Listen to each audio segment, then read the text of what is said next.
శ్రీమాత్రే నమ. ఈ వీడియోలో మనం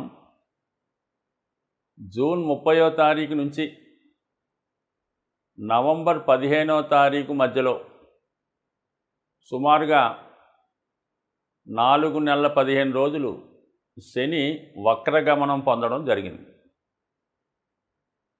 సో సాధారణంగా ప్రతి సంవత్సరం కూడా శని భగవానుడు సూర్య గమనాన్ని అనుసరించి ఈ విధంగా 135, 140 రోజుల్లో ఇంచుమించుగా 5 నెలల వరకు కూడా ప్రతి సంవత్సరం వక్రించి ఉండడం జరుగుతూ ఉంటుంది. అయితే సంవత్సరం మొత్తం మీద ఎవరైతే జన్మిస్తూ ఉంటారో అది ఇంచుమించుగా ఈ సృష్టి ప్రారంభం నుంచి అనుకుందాం, ప్రతి సంవత్సరం ఎవరో ఒకరు జన్మిస్తూ ఉంటారు. ఈ జన్మించిన వాళ్ళు గురుగ్రహం ఇంచుమించుగా ఒక 40% జాతకాల్లో వక్రించి ఉంటాడు. అంటే ఇప్పుడు మనకేముంది, ఈ సంవత్సరం 30 జూన్ తర్వాత నుంచి నవంబర్ 15 మధ్యలో ఎవరు జన్మించినా వారి జన్మ జాతకంలో శని వక్రించి ఉంటాడు. ఇంకా నవంబర్ 15 నుంచి మామూలుగా శని రుజుమార్గంలో ఉంటాడు. ఈ విధంగా ప్రతి ఒక్కరి జాతకంలో శని వక్రించి ఉండడం కానీ రుజుమార్గంలో ఉండడం కానీ జరుగుతుంది. శని కర్మకారకుడు. జాతకుని యొక్క మొత్తం జీవన విధానాన్ని, అతను బాధ్యతల్ని, అతని కర్మల్ని తెలియజేస్తూ ఉంటుంది. అంటే జాతకుడు జీవనోపాధి కొరకు ఏ ఉద్యోగం చేస్తాడు, స్వతంత్రంగా ఉంటాడా, ఒకరి దగ్గర ఉద్యోగం చేయడం జరుగుతుందా, లేదంటే జీవితాంతం ఇతరుల మీద ఆధారపడి ఉంటాడా, లేదా తనే 10 మందికి ఆధారం కల్పిస్తుంటాడా అన్నది కూడా శని బట్టే ఉంటుంది. అటు రాజకీయ రంగంలో రాణించాలన్నా, ప్రభుత్వ ఉద్యోగం చేయాలన్నా, మరి ఒక పారిశ్రామికవేత్తగా మారాలన్నా శని ఖచ్చితంగా బలవంతుడై ఉండాలి. అప్పుడు ఖచ్చితంగా జాతకుడు బాగుపడి ఉంటాడు. సో అలాగే వివాహ జీవితం అనుకూలంగా ఉండాలన్నా, సంతానం అభివృద్ధి చెందాలన్నా కూడా శని బలం అన్ని విషయాల్లో కూడా, శని కర్మకారకుడు కాబట్టి అన్ని విషయాల్లో కూడా శని యొక్క పాత్ర ఏదో విధంగా రావడం జరుగుతూ ఉంటుంది. సహజ రాశి చక్రంలో మరి శని 10, 11 స్థానాలకి ప్రాతినిధ్యం వహిస్తూ ఉంటాడు. ప్రతి ఉద్యోగ స్థానం, 11వ స్థానం ఉద్యోగరీత్యా లాభాన్ని ఇచ్చే స్థానం. అంటే ఇంచుమించుగా ప్రతి ఒక్కడికి ఆదాయాన్ని ఇచ్చేవాడు శని, వృత్తినిచ్చేవాడు శని. అలాగే 7వ స్థానంలో ఉచ్చ పొందుతుంటాడు. అంటే వివాహ జీవితం, వ్యాపారం, విదేశ వ్యవహారం, దీనికి కూడా శనే కారణం అవుతుంటాడు. శని 7వ తులారాశిలో ఉంటాడు కాబట్టి ఉచ్చుకు పొంది. అలాగే మేషరాశిలో నీచ పొందుతుంటాడు కాబట్టి జీవితంలో కష్టపడి సాధించడానికి, అలాగే బాల్యంలోనూ వృద్ధాప్యంలోనూ జరిగే ఇబ్బందులకు కూడా శనే కారణం అవుతూ ఉంటాడు. అయితే శని వక్రించడం వల్ల ఏం జరుగుతుంది? శని వక్రించడం వల్ల ఏంటంటే సాధారణంగా శని మల్టిపుల్గా యాక్ట్ చేస్తుంటాడు. వక్రించినప్పుడు అంటే ఒక వ్యక్తి ఏదన్నా ఇంటి నుంచి బయలుదేరి మధ్యలో రాబోతులకు అతనికి ఏదో గుర్తొచ్చింది, ఏదో ఇంట్లో మర్చిపోయామో, లేదంటే గ్యాస్ స్టవ్ కట్టలేదో, లేదంటే పలానా వస్తువు మర్చిపోయామో, లేదంటే పలానా డాక్యుమెంట్ తీసుకెళ్ళదో అని గుర్తొచ్చి మళ్ళీ వెనక్కి వచ్చి ఆ తాళం తీసుకొని ఆ సామాన్లు ఏవో తీసుకెళ్తుంటాడు. అంటే ఏంటి, గతంలో మనం అంటే గత జన్మలో పెండింగ్ ఉండిపోయిన పనులు ఏమన్నా ఉంటే ఈ జన్మలో కంప్లీట్ చేయడం జరుగుతూ ఉంటుంది. అది వ్యక్తిగతంగా బాధ్యత అవ్వచ్చు, ఏదైనా వృత్తి అవ్వచ్చు, ఏ బాధ్యత అయినా గతంలో ఏదన్నా ఒక కార్యక్రమాన్ని ప్రారంభించి తిరిగి మళ్ళీ అదే కార్యక్రమం కోసం జన్మించవచ్చు. సో అది ఈ విధంగా వారి కర్మను బట్టి పూర్వజన్మ కర్మ కొంత మిగిలిపోయింది జాతకుడికి అని చెప్తూ ఉంటుంది. అయితే ప్రస్తుత దైనందిన జీవితంలో శని భగవానుడు వక్రించి ఉన్నవాడు చాలా కష్టపడి జీవితంలో పైకి రావడం జరుగుతుంటుంది. వృత్తిలో సడన్గా అప్ అండ్ డౌన్స్ రావడం జరుగుతూ ఉంటుంది. అలాగే ఒకే వృత్తిలో కంటిన్యూ అవ్వకుండా ముందు చాలా కాలం పాటు ఒక వృత్తిలో ప్రవేశించి దాన్ని ఫుల్ఫిల్ చేస్తూ సడన్గా వేరే వృత్తిలోకి మారవలసి రావడం కూడా జరుగుతూ ఉంటుంది. అయితే చాలా హార్డ్ వర్క్ చేస్తుంటాడు. శని వక్రించి ఉన్నవాడు ఎవడైతే ఉన్నాడో వాడు జీవితంలో చాలా కష్టపడి పనిచేయడం జరుగుతూ ఉంటుంది. అయితే ఏంటంటే ఎవరి జన్మజాతకంలో ఈ శని వక్రించి ఉంటాడో, ఇది ఇంపార్టెంట్ పాయింట్ అన్నమాట. ఎవరి జన్మజాతకంలో శని భగవానుడు వక్రించి ఉంటాడో వారికి ఈ టైంలో అంటే గోచారరీత్యా శని వక్రించినప్పుడు 30 జూన్ నుంచి నవంబర్ 15 మధ్యలో వాళ్ళకి అన్ని కార్యక్రమాలు సజావుగా పూర్తి అవ్వడం జరుగుతూ ఉంటుంది. అంటే ఆగిపోయిన కార్యక్రమాలు ఏమన్నా ఉంటే తిరిగి పునఃప్రారంభి మరి పూర్తి చేసుకోవడం జరుగుతూ ఉంటుంది. అది శని వృత్తికారకుడు కాబట్టి వృత్తి కానీ, వ్యాపారం కానీ, బాధ్యతలు కానీ, రెస్పాన్సిబిలిటీస్ కానీ గతంలో ఆగిపోయినాయి. తిరిగి ఈ సమయంలో అంటే ఎవరి జాతకంలో శని వక్రించి ఉంటాడో వాడు 30వ తారీఖు జూన్ నుంచి నవంబర్ 15 మధ్యలో మరి ఆగిపోయిన కార్యక్రమాలు, కొత్త కార్యక్రమాలు, అతని జీవితాశయాలు కష్టపడి చేయడం వల్ల ఖచ్చితంగా నిరుద్యోగులకి ఉద్యోగం వచ్చే అవకాశం ఉంటుంది. వ్యాపారస్తులకి కొత్త వృత్తి ప్రారంభమయ్యే అవకాశం ఉంటుంది. అది ఇంకా రాశుల వారీగా ఒకటి తెలుసుకుందాం. ప్రస్తుతానికి మాత్రం ఇది శని ఎవరి జాతకంలో వక్రించి ఉన్నాడో వాడికి ఇది ఈ 135 రోజులు ఒక గోల్డెన్ పీరియడ్గా మనం భావించవలసి ఉంటుంది. సింహరాశి వారికి ఒక విధంగా ఈ శని వక్ర గమనం అదృష్టయోగాన్ని ఇవ్వబోతుంది. గత కొంతకాలంగా సప్తమ భావంలో ఉన్నటువంటి శని భగవానుడు మరి జూన్ 30వ తారీఖు నుంచి సుమారు ఒక 4 నెలల 15 రోజులు 6వ భావంలోకి, అంటే వర్చువల్గా 6వ భావానికి రాడు కానీ 6వ భావంలో ఉన్నటువంటి ఫలితాన్ని కూడా ఇవ్వడం జరుగుతుంది. అంటే ఒక విధంగా డబల్ యాక్టింగ్ చేయడం జరుగుతూ ఉంటుంది. 6వ భావం అన్నది తెలుసు, అది శని భగవానుడు కేవలం 3 రాశుల్లోనే జాతకులకి అదృష్ట యోగాన్ని ఇవ్వడం జరుగుతూ ఉంటుంది. అది 3, 6, 11. అటువంటిది మళ్ళీ సింహరాశి వారికి ఒక విధంగా 6వ భావంలోకి రావడం వాళ్ళ యొక్క అదృష్టం అనే అనుకోవచ్చు.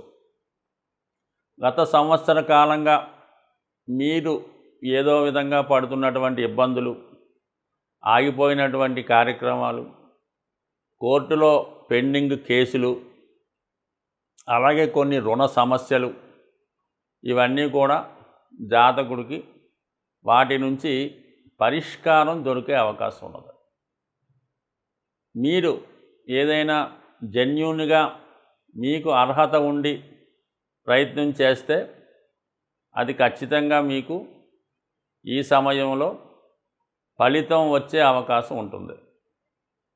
అలాగే మీరు గతంలో ఏదన్నా అది ప్రభుత్వ ఉద్యోగానికి కూడా అవ్వచ్చు, లేదంటే మీకు వారసత్వంగా ఏదైనా పదవి రావాల్సి ఉండొచ్చు.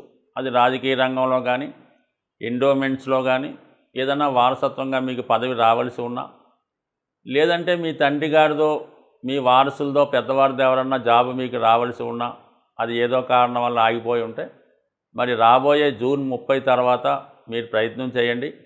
100% మీరు తిరిగి పోగొట్టుకున్న ఉద్యోగం అయినా సరే, మీరు ప్రయత్నం చేసి ఆగిపోయి ఉన్న ఉద్యోగం అయినా సరే ఖచ్చితంగా మీకు రావడం జరుగుతుంది. తిరిగి మళ్ళీ మీరు బిజీగా గతంలోలాగా చాలా హ్యాపీగా యాక్టివ్గా మీ పనులు పునఃప్రారంభం అవుతాయి.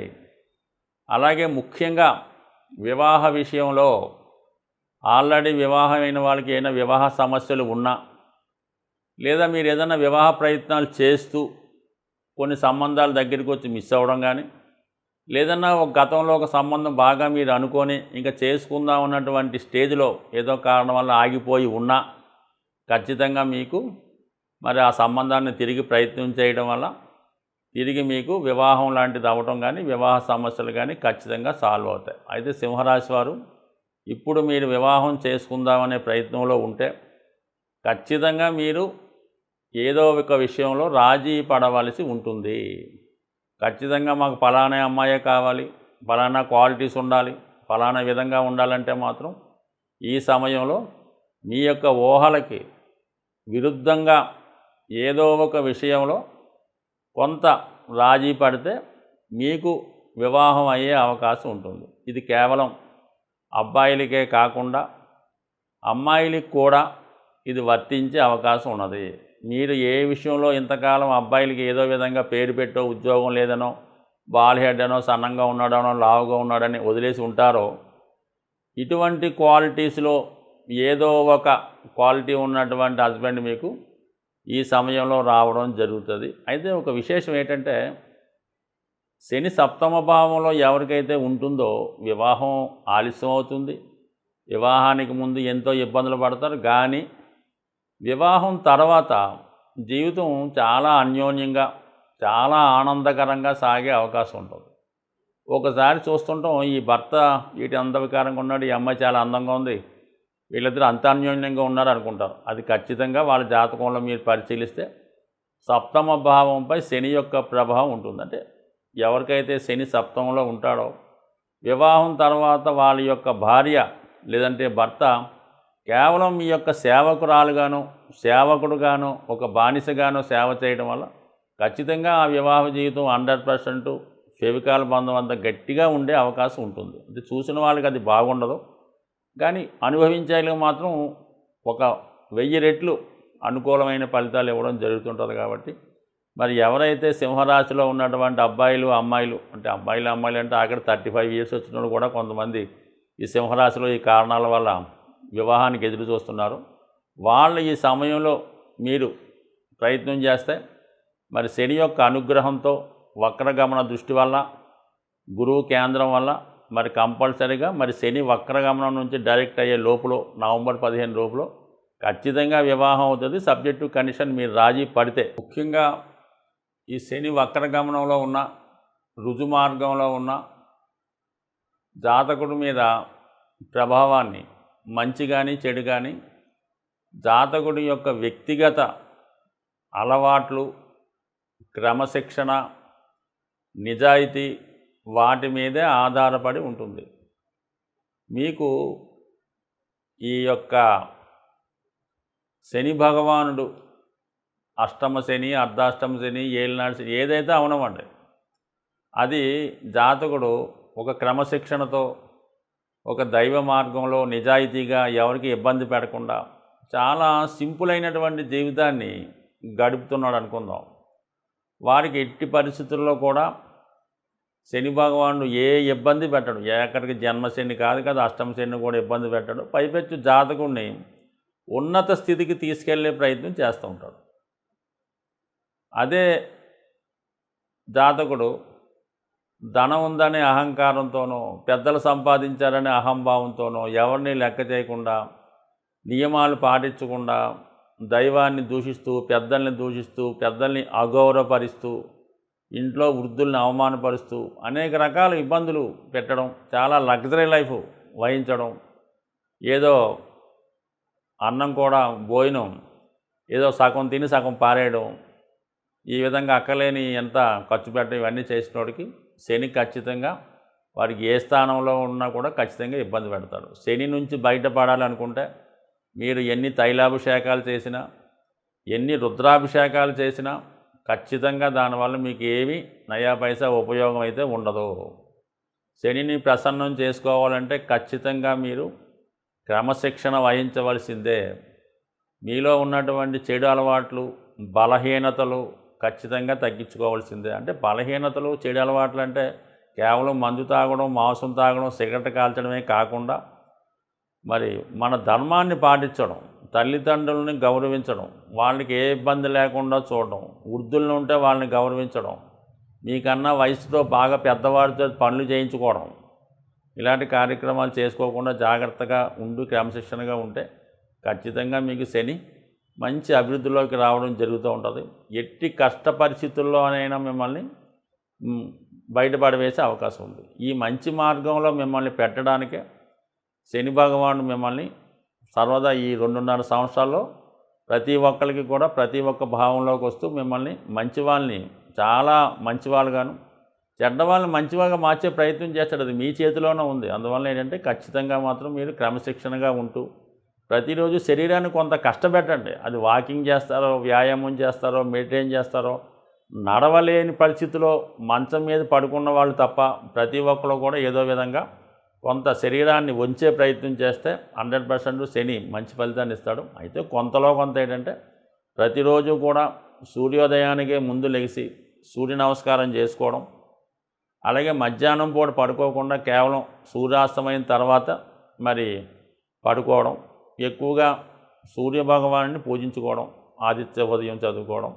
ఆదివారం నియమంగా ఉండడం, అలాగే మరి విష్ణు సహస్రనామం ఏదైనా కొంత మంచి మార్గంలో పెట్టే కార్యక్రమాలు వినడం, పెద్దల్ని గౌరవిస్తే ఆటోమేటిక్గా మీకు మరి ఎంత ఇబ్బందుల నుంచైనా ఎంత కష్టాల నుంచైనా బయటపడడం జరుగుతుంది. ఇవేమీ పాటించకుండా మీ పనులు మీరు చేసుకుంటూ వేలకు వేలు లక్షలు పోసి జపాలు చేయించి అభిషేకాలు చేసి మా పేరుతో కట్టేసామండి రోజు అభిషేకం జరుగుతుంటుంది. ఇలాంటి ఏమీ కూడా వర్కౌట్ అయితే అవ్వు. దయచేసి మీరేం అనుకోవద్దు. కష్టపడి పని చేయండి, ఒళ్ళు వంచి ఎక్సర్సైజ్ చేయండి. 100% మిమ్మల్ని ఉన్నత శిఖరాలకి తీసుకెళ్లే ప్రయత్నం శని భగవానుడు చేసి తీరుతాడు. స్వస్తి.